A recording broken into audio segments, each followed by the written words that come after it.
অপরাজিতা নারী ও শিশু বিল 2024 পশ্চিমবঙ্গ বিধানসভায় পাশ হওয়া ধর্ষণ বিরোধী বিল নামেও পরিচিত। এর লক্ষ্য কঠোর নিয়ম প্রবর্তন করে ধর্ষণ এবং যৌন হেনস্থায় বর্তমানে চলে আসা আইনগুলিকে আরও শক্তিশালী করা। নতুন বিলের তাৎপর্য মূলত তিনটি: বর্ধিত শাস্তি, দ্রুত তদন্ত এবং দ্রুত ন্যায় বিচার। তবে বিলটি সদ্য পাশ হওয়া ভারতীয় ন্যায় সংহিতা 2023, ভারতীয় নাগরিক সুরক্ষা সংহিতা 2023 এবং যৌন অপরাধ থেকে শিশুদের সুরক্ষা আইন 2012 বা পক্সো আইনের কিছু অংশ সংশোধনের পরামর্শ দেয়। বিলটিতে প্রস্তাবিত সংশোধনীগুলি যৌন অপরাধে দোষীদের শাস্তি আরও কঠোর করে তুলবে। নির্যাতিতার মৃত্যু বা কোমায় চলে গেলে দোষী সাব্যস্তের সাজা মৃত্যুদণ্ড ও জরিমানা।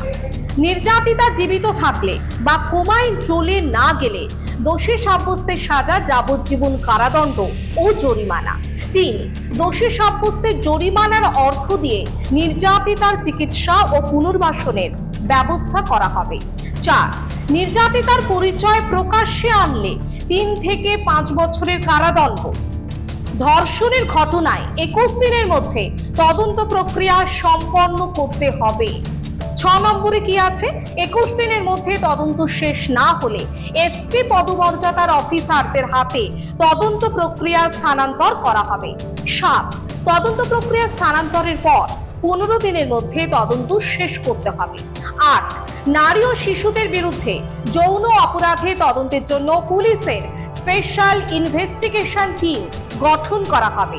9. জেলা স্তরে অপরাজিতা টাস্ক ফোর্স গঠন করা হবে, যার নেতৃত্বে থাকবেন ডেপুটি এসপি। 10 নম্বর, মামলার দ্রুত শুনানির জন্য বিশেষ আদালত বা ফার্স্ট ট্র্যাক কোর্ট গঠন করা হবে।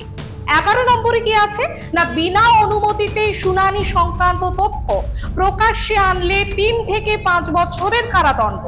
অ্যাসিড অ্যাটাকের ঘটনায় দোষী সাব্যস্তের সাজা যাবজ্জীবন কারাদণ্ড। বিধানসভায় তড়িঘড়ি 2 দিনের অধিবেশন বসিয়ে অপরাজিতা বিল পাশ করানো হয়েছে, কিন্তু বিলটির বৈধতা নিয়ে ইতিমধ্যে প্রশ্ন উঠছে।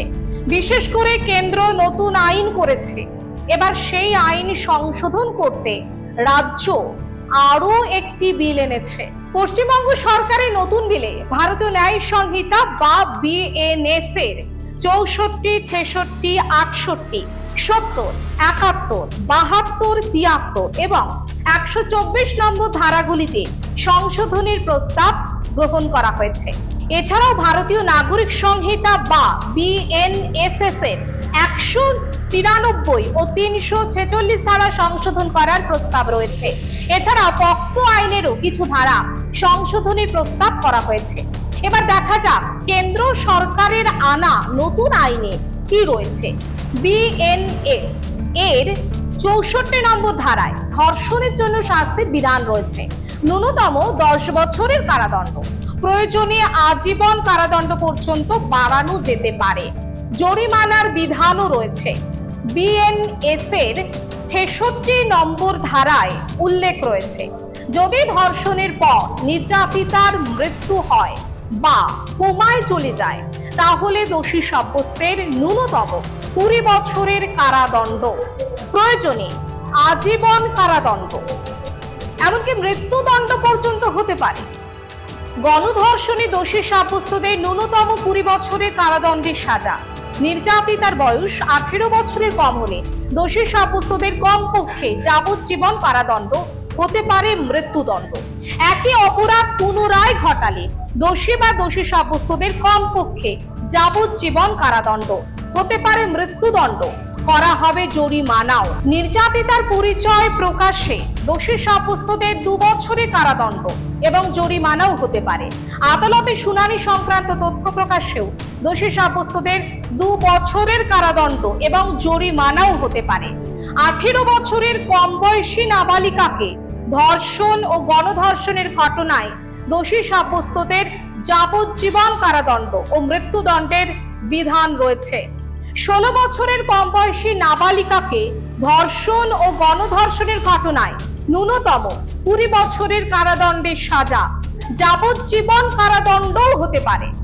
12 বছরের কম বয়সী নাবালিকাকে ধর্ষণ ও গণধর্ষণের ঘটনায় সর্বনিম্ন 20 বছরের কারাদণ্ডের সাজা, যাবজ্জীবন কারাদণ্ড ও মৃত্যুদণ্ডও হতে পারে। রাজ্য সরকার পক্সো আইনে বয়সের মাপকাঠি না মেনে উভয় ক্ষেত্রেই যাবজ্জীবন কারাদণ্ড বা মৃত্যুদণ্ডের বিধান রেখেছে অপরাজিতা বিলে প্রস্তাব করা হয়েছে শিশুদের বিরুদ্ধে যৌন অপরাধের ক্ষেত্রে পুলিশকে 7 দিনের মধ্যে আদালতে প্রমাণ পেশ করতে হবে।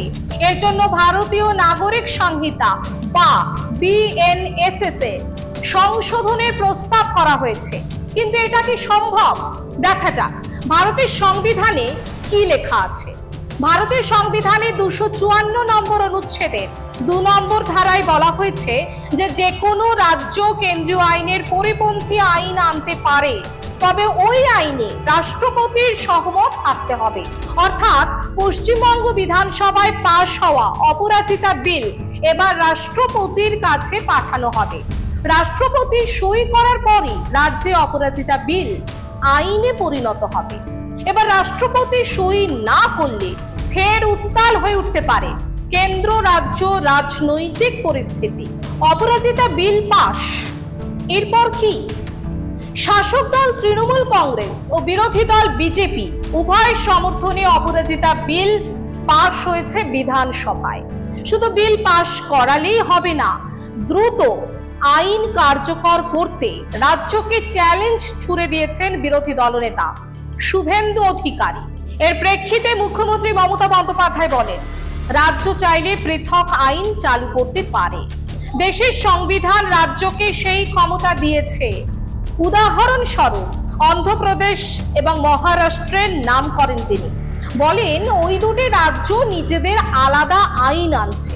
মহারাষ্ট্রে বিজেপির সরকারি পৃথক আইন আনছে বলে জানান মমতা বন্দ্যোপাধ্যায়। তিনি জানিয়েছেন বিধানসভায় বিল পাশ করিয়ে তা রাজ্যপালের কাছে পাঠানো হবে। তিনি সই করে রাষ্ট্রপতির কাছে পাঠাবেন। যত দ্রুত সেই কাজ সম্পন্ন হবে তত দ্রুত রাজ্যে আইন পাশ হবে। রাজ্যপাল যেন বিল আটকে না রাখে তার জন্য বিজেপিকে সক্রিয় হতেও বলেন মুখ্যমন্ত্রী। এখন দেখার অপরাজিতা বিল কবে আইনে পরিণত হয়।